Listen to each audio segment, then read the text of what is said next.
अच्छा, tough love के हवाले से बात होती है ट्यूसडेज को। तो टफ लव की कुछ बुनियाद है, कुछ बेसिक्स है। जब हम टफ लव के बारे में बात करते हैं, इतनी दफ़ा बात हो चुकी है, आई नो। अब तक क्या समझ आया टफ लव के हवाले से कि एक तो ये है कि हमने मोहब्बत भरी गिरफ्त रखनी है अपने पेशेंट के ऊपर या अपने लव्ड वन के ऊपर। ये सिर्फ वालिदैन के लिए नहीं, ये वाइफ्स के लिए, सिस्टर्स के लिए, कोई भी फैमिली मेम्बर हो तो वो इस चीज़ का यूज़ कर सकते हैं। वैसे तो इस्तेमाल टफ लव पेरेंटिंग किया जाता है और अक्सर औक़ात सुनने को भी मिलता है कि ये वालिदैन के लिए स्पेसिफिकली बनाया गया है, लेकिन अगर हम चाहें तो हम इन तमाम अकीदों को अपने इर्द गिर्द के जो लोग हैं उन पे भी अप्लाई कर सकते हैं। ज़रूरी नहीं है कि पेरेंट्स ही बच्चों पे इस चीज़ को अप्लाई करें।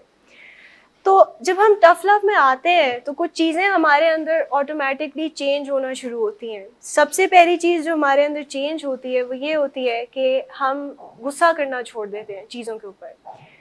अब जब हमारा लव्ड वन जो है एक्टिव एडिक्शन में होता है और वो खराबियों पे खराबियाँ जा रहा है और लड़ाई झगड़े हो रहे हैं, वो आपके साथ नामुनासिब से अल्फाज इस्तेमाल कर रहा है, उसका रवैया आपके साथ अच्छा नहीं है, तो नेचुरल सी बात है कि हमें भी इस बात पे गुस्सा आएगा जब हमारे साथ कोई तर्क कलामी करेगा। और since we are human beings, हम भी इंसान हैं और हमारे अंदर भी ये तमाम जज्बात जो है वो मौजूद होते हैं, तो इसकी वजह से हमें गुस्सा आता है और हम गुस्सा करते भी हैं कि शायद गुस्से से हमारी जो बात है वो सुनी जाएगी। क्योंकि जिन लोगों का अग्रेसिव कम्युनिकेशन स्टाइल होता है वो ये समझते हैं कि अगर हम गुस्सा करेंगे और हम ऊंचे तरीके से बात करेंगे, ऊंची आवाज़ में बात करेंगे, ज़रा आंखें निकाल के बात करेंगे, इस बॉडी लैंग्वेज के साथ बात करेंगे जिसमें ये कन्वे हो सके कि जी हमें गुस्सा आया हुआ है, तो हमें ये लगता है कि अगला बंदा हमारी बात ज़्यादा सुनेगा। लेकिन मैं आप लोगों से पूछना चाहूँगी कि क्या कभी आप लोगों का जो गुस्सा है या आप लोगों की जो पाबंदियाँ हैं, डांटना, बंद कर देना रूम में या चीज़ें वापस ले लेना, उनके जितनी भी उनको लग्जरीज हमने प्रोवाइड की हैं वो वापस ले लेना, क्या ये तमाम चीज़ें हेल्प करती हैं या ये मज़ीद मसले को और बढ़ाती हैं? जो एक नशे का मरीज़ है उसकी तरफ से मसले कैसे बढ़ जाते हैं अगर हम उस पर पाबंदियाँ लगाना शुरू कर दें फ़ौरन एकदम से कि बस आज के बाद से तुमने ये चीज़ें नहीं करनी है, इम्प्लीमेंट नहीं कर सकते। लेकिन जब भी जज्बाती होकर कोई स्टैंड लेगा तो फ़ौरन से पहले वो स्टैंड जो है रिवर्स भी कर देंगे। जब वो गुस्से में आके या बहुत दुखी होके वो ये कहेंगे कि बस आज के बाद से ये चीज़ आपको हमने नहीं देनी है, आपको ये प्रोवाइड नहीं करनी है, तो होता ये है कि जब आगे से रिटेलिएशन आती है, आगे से वो हमसे लड़ता है, झगड़ता है, हमें बहुत बुरा भला भी कहता है या एक अल्फाज कोई ऐसे इस्तेमाल कर जाते हैं या कह जाते हैं कि जी आप तो मेरा भला चाहते ही नहीं है, आपको तो मैं वैसे ही बुरा लगता हूँ, मैं आप मेरे दुश्मन हैं, या इस टाइप की अगर कोई बात करते हैं वो, तो फ़ौरन से पहले बीइंग पेरेंट्स या बीइंग फैमिली मेम्बर्स जो कहीं ना कहीं को डिपेंडेंट भी हैं थोड़े बहुत, किसी ज़्यादा, कोई ज़्यादा हद तक है, कोई कम हद में, तो हम जो है फ़ौरन से स्टैंड को वापस ले जाते हैं इस डर से कि आगे मज़ीद और मसला क्रिएट ना हो, या फिर ये कि शायद हमने कुछ ज़्यादा ही हार्शली डिसीजन ले लिया है इस चीज़ के हवाले से, ज़्यादा हार्श हो गए हम, तो इस वजह से अब हमें जो है इस डिसीजन को रिवर्स कर लेना चाहिए, प्रोवाइड तो कर ही देना चाहिए उसको ये चीज़। दो फ़र्क चीज़ें होती हैं, एक स्टैंड हम लगाते हैं जो हम बहुत सोच विचार के बाद सारा समझ के कि अब आगे इसका जो क्राइसिस आएगा या इसका जो रिएक्शन आएगा हम उसको मैनेज कर सकते हैं, तो तब लगाते हैं। एक स्टैंड हम in the heat of the moment, जब हमें बहुत गुस्सा आया होता है, जब हम बहुत जज्बाती होते हैं या जब हमारी खुद की बस हो चुकी होती है, आखिर हो चुकी होती है, तब हम करते हैं ये स्टैंड लेते हैं।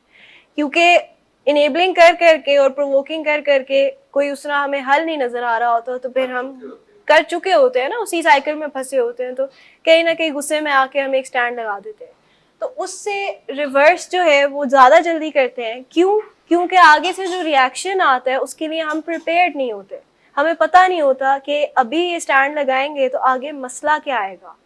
जब हमें पता होता है कि आगे ये मसला आएगा तो उसको आप प्रोलॉन्ग कर सकते हैं as long as you can manage the crisis. लेकिन अगर आपसे क्राइसिस मैनेज नहीं हो रहा है तो फिर प्रॉब्लम अराइज होती है।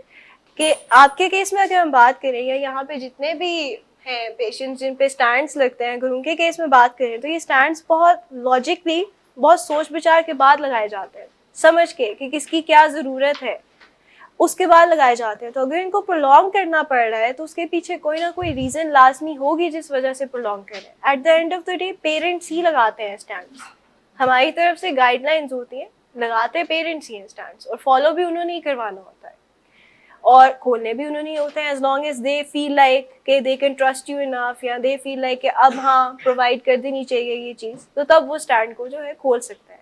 तो इस केस में आप कॉन्वर्सेशन ज़रूर कर सकते हैं, आप अपना आइडिया उनके आगे ज़रूर प्रेजेंट कर सकते हैं कि मुझे फ़लाँ स्टैंड में इस वजह से रिलैक्सेशन चाहिए, लेकिन अगर आपको आगे से नो सुनने को मिले तो ग्रेसफुली एक्सेप्ट इट, क्योंकि स्टैंड्स का अक्सर असल मकसद क्या है, रेट इस्टेब्लिश करना है ना, कि जो बच्चा है या जो हमारा लव्ड वन है वो हमारी कितनी बात सुन रहा है। स्टैंड्स का असल मकसद ये बिल्कुल नहीं है कि हम इस वजह से लगाते हैं कि इससे रिलैप्स नहीं होगा, इससे वापस ड्रग एडिक्शन में नहीं जाएंगे, इससे वापस और मसले नहीं होंगे। मसले फिर भी हो सकते हैं, पॉसिबिलिटी उसकी फिर भी है कि स्टैंड्स लगाने के बावजूद भी अगर फ़ोन नहीं भी उनको मिल रहा, उसके बावजूद भी वो किसी ना किसी तरीके से कम्युनिकेट कर सकते हैं किसी के साथ। लेकिन स्टैंड्स का असल मकसद ये होता है कि हमारी रेट उन पे इस्टेब्लिश हो कि वो हमारी कितनी बात मानने पर आमादा है। But at the end of the day decision आप लोगों का ही है। वाई हम आप लोगों को क्यों सिखाते हैं तमाम चीज़ें इन 100 दिनों के अंदर, eight the end of the day decision आप लोगों का होता है। आप हमसे बात ज़रूर कर सकते हैं, आप हमसे मशवरा ज़रूर कर सकते हैं, हम आपको गाइड कर सकते हैं। और वैसे भी टफ लव का एक अकीदा ये भी है कि पेरेंट्स को सपोर्ट की ज़रूरत होती है। तो जब मैंने ये बात की कि डिसीजन जो है आपने लेना होता है, तो डेफिनेट बात है कि जब हम इंडोर ट्रीटमेंट की बात करते हैं तो उसमें डिसीजन जो है वो 3 पॉइंट ही चल रहा है ना, यानी कि पेशेंट, फैमिली और काउंसलर। तो जो भी आपने डिसीजन लेना है वो पहले हमसे गो थ्रू होता है, हमसे बात होती है और फिर जाके होता है। बट इवेंचुअली जब पेरेंट्स स्टेबलाइज हो जाते हैं, जब पेरेंट्स खुद से ये डिसीजंस जो हमें पता है कि अच्छे तरीके से ले सकते हैं, तो तब जो है फिर डिसीजन मेकिंग पावर जो है कहीं ना कहीं आप लोगों के पास चली जाती है, और हमारा जो उसमें रोल है फिर करते करते मिनिमाइज होता चला जाता है, लेकिन रहता ज़रूर है हमारा रोल उसमें।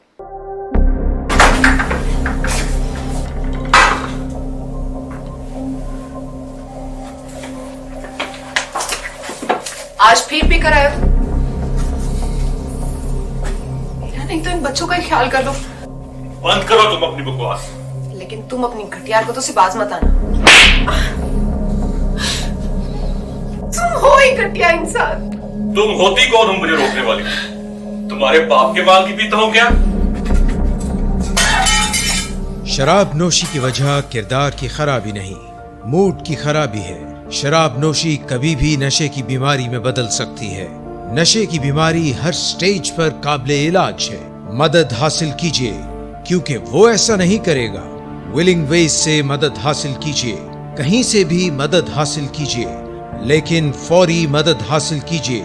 जिस मुआवजे के इंतजार में आपने बहुत देर कर दी, अब वो दस्तक दे रहा है।